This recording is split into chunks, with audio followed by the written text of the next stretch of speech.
नमस्कार दोस्तों। बिहार के विधानसभा के चुनाव खत्म हो चुके हैं। एनडीए गठबंधन बहुमत प्राप्त कर चुका है।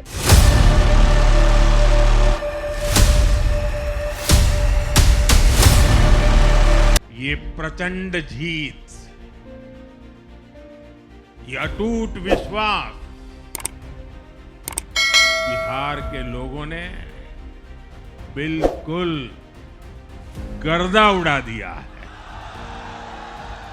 एनडीए गठबंधन को 198 से 204 सीटों के बीच में सीट मिली। महागठबंधन बहुत ही कम सीटों पर सिमट कर रह गया। जनस्वराज पार्टी को एक भी सीट नहीं मिली। चिराग पासवान की जो पार्टी है उनको 29 सीटों पर चुनाव लड़ा था। उन्होंने उनमें से 22 सीटों पर विजय हासिल की है।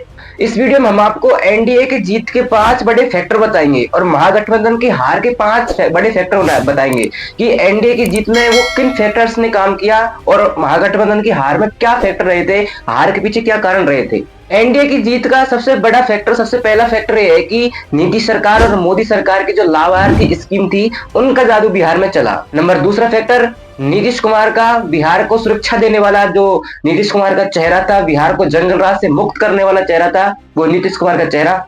और शुरू से ही पिछले 3 चुनाव से नीतीश कुमार को महिला वोटर का साथ मिला है और अब की बार भी नीतीश कुमार को महिला वोटर्स का एक तरफा साथ मिला है। तो तीसरा फैक्टर महिला वोटर्स का साथ। और गैर यादव और अन्य पिछड़ा वर्ग जो दलित वर्ग है वो अभी भी एनडीए गठबंधन के साथ गठजोड़ बनाए हुए हैं।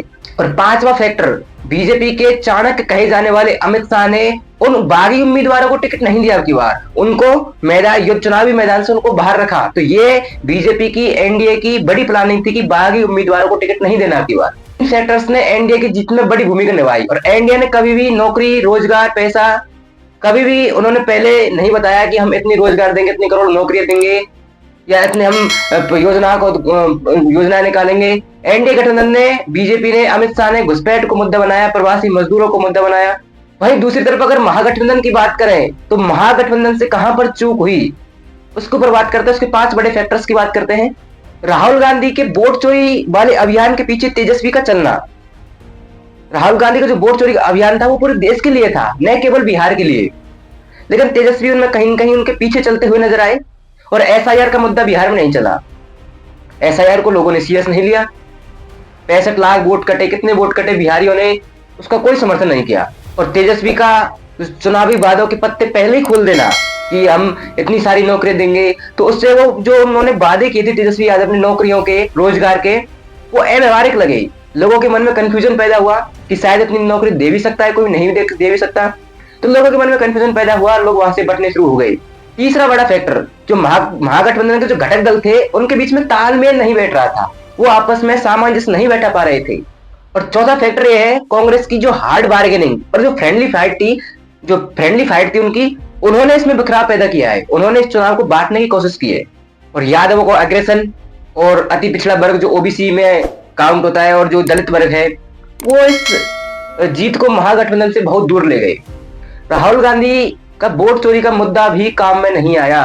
राहुल गांधी ने एसआईआर का मुद्दा उठाया, वो भी, उसका भी जादू नहीं चला। तेजस्वी यादव भी अपने खुद के वादों के घेरे में ही फंस गए। और एक तरफ अगर जनस्वराज की बात करें, प्रशांत किशोर की बात करें, तो उनको एक भी सीट नहीं मिली इस चुनाव में। प्रशांत किशोर की जनस्वराज पार्टी का खाता भी नहीं खुला। जो ये बोल रहे थे कि जेडीयू की 25 सीट भी नहीं आएंगे और नीतीश कुमार सीएम भी नहीं बनेंगे, उन खुद की 0 पे सिमट के रह गई पूरी पार्टी। बिहार चुनाव के नतीजों से भारत की राजनीति पर क्या असर पड़ेगा?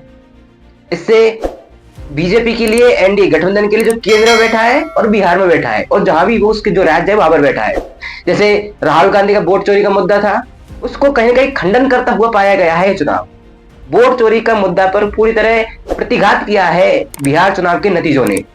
अब एनडीए गठबंधन सरकार में आ चुका है। सीएम कौन होगा कौन नहीं होगा इसका तो अभी तक कोई क्लियरिटी आई नहीं है, लेकिन एनडीए गठबंधन वापस से बिहार में रूल करने के लिए आ गया है।